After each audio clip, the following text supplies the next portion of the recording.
you're thinking, Wife Comedy Unleashed, book that bloke off EastEnders. Bit shorter than I thought.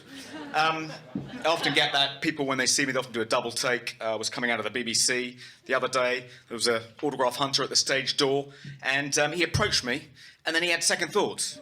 I literally had to chase him down the street, rugby tackle him, pin him to the ground in order to give him my autograph. But I'm actually a journalist. My name's Toby Young, or as someone on Twitter called me the other day, Captain Bellend. I've also been described on Twitter as a cockwomble, a wank spanner and a shit gibbon. And that is the last time I'm letting my kids on Twitter. My main claim to fame is that 2 years ago, I was publicly shamed for various grossly offensive things I've said in the course of my 30-year career as a journalist. This was before that became an actual qualification for being Prime Minister. At the beginning of 2018, Theresa May appointed me to the board of a new higher education regulator. The government were looking for someone who was both involved in state education. I'd helped set up 4 free schools. I was involved in various education charities. Looking for someone involved in state education who wasn't left-wing. So it basically came down to me or Mr. Gilbert in the in-betweeners.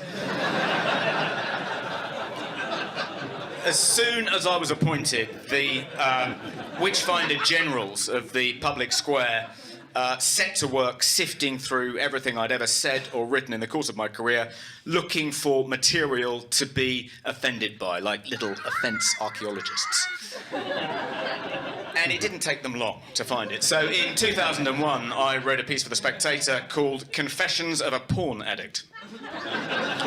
Seemed like a good idea at the time.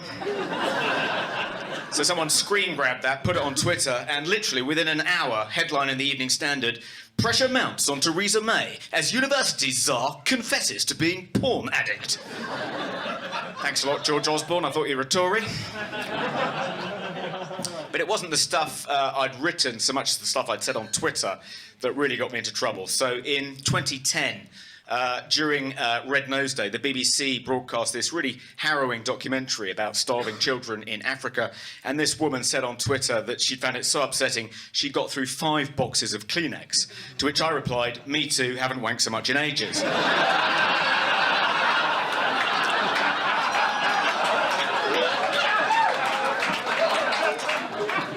Someone screen grabbed that and it found its way onto the front page of the Mail on Sunday. Theresa May's disgust at student czar's sordid tweet. Now, it may surprise you to learn this, but Theresa May isn't actually on Twitter, so she hadn't seen the offending tweet, and the Mail on Sunday thought it was so grotesque, so sordid, they couldn't bring themselves to actually reproduce it in the paper. She was due to appear on Marr that morning, and her press secretary, this is a true story, thought, well, there's a risk Andrew Marr might ask her about it, so he'd better read it out to her in the green room in case he did. Absolutely true story. So he reads out the tweet to her, and she's like, I don't get it. A bit like Brexit, Theresa, eh? So the press secretary's like, I think the idea is that he got through 5 boxes of Kleenex in order to mop up all the semen, Prime Minister. She fucking pissed herself! Fell off her chair! No, she didn't. It wasn't the smartest thing anyone's ever tweeted, but then again, it wasn't the dumbest either. That would be, already this morning I've killed a fox with a baseball bat. How's your Boxing Day going? Jolyon quite sensibly stayed off Twitter after that. But he couldn't resist coming back on Brexit Day and tweeting, please don't commemorate this sad day with division or hate. Our most absolute defeat will be to become what we despise. Mate, if you're walking around killing defenceless animals with a baseball bat, I think you've crossed that line.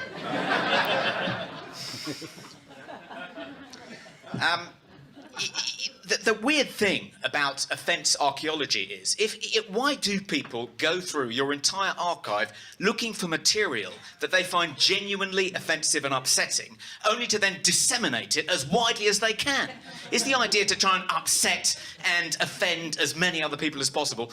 I'm sort of reminded of all those people in the commentariat who got really upset about Boris Johnson suffering from Boris derangement syndrome during the election and kept dredging up the joke he'd made in the Daily Telegraph about burqa-wearing women looking like letterboxes. And, to hear James O'Brien... Thank you. To hear James O'Brien... I thought it was going to come out. To hear James O'Brien go on and on about this on his LBC show, it was as though Boris was single-handedly responsible for a wave of Islamophobic hate crime. Now... bit dubious about that, but if that's what you sincerely believe, that just hearing that gag turns you into a swivel-eyed Islamophobe who then starts combing the streets looking for Muslims to victimise, why repeat it every 15 fucking minutes? I don't think you've really got the concept of censorship, mate. There's no place for language like that in British politics. Then shut the fuck up about it, you sanctimonious, pompous twat! At least when Mary Whitehouse was campaigning against sex on television, she didn't say, she didn't whip out a vibrator and say, and this is what I'm talking about.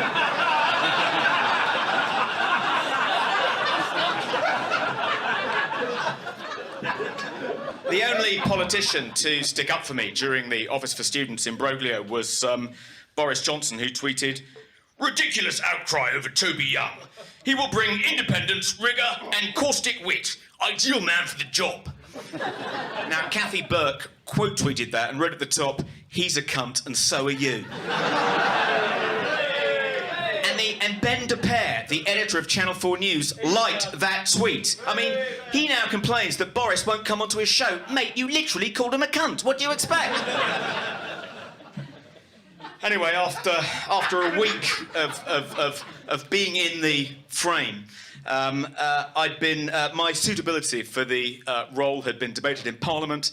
A Change.org petition calling for me to be sacked had been signed by 220,000 people, and a Guardian journalist was permanently stationed outside my front door. I would have taken him a cup of tea, but I'd run out of almond milk. If I'd known Constantine then, I would have asked him for some polonium.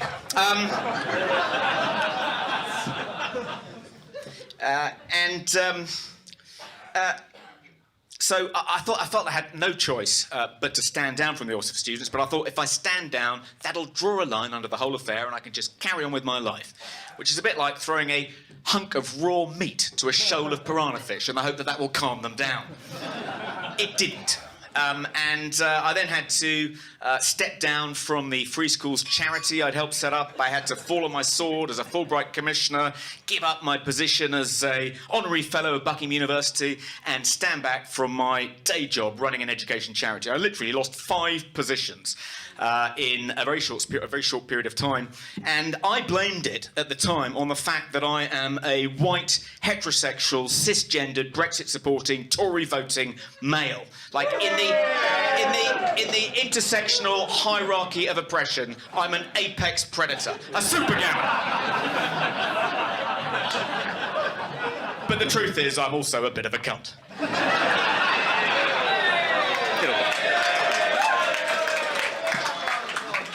And I did think afterwards, I thought, is there any way back from here? I thought I could do a Sam Smith and announce to the world that I'm bi-gendered. But in my case, people would just think that meant I was a prick as well as a cunt.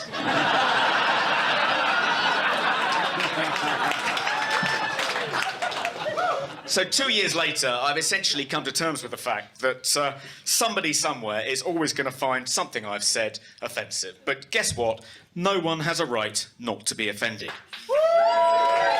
And so I've decided to set up something I'm calling the Free Speech Union, a non-partisan mass membership organisation that stands up for the speech rights of its members. And, I hope that it won't just be for male, pale and stale conservatives like me. Everybody will be welcome. Let's not forget, liberals get cancelled too. Even trans people will be welcome in the Free Speech Union. And believe it or not, I have a lot of time for transgendered and gender non-conforming people.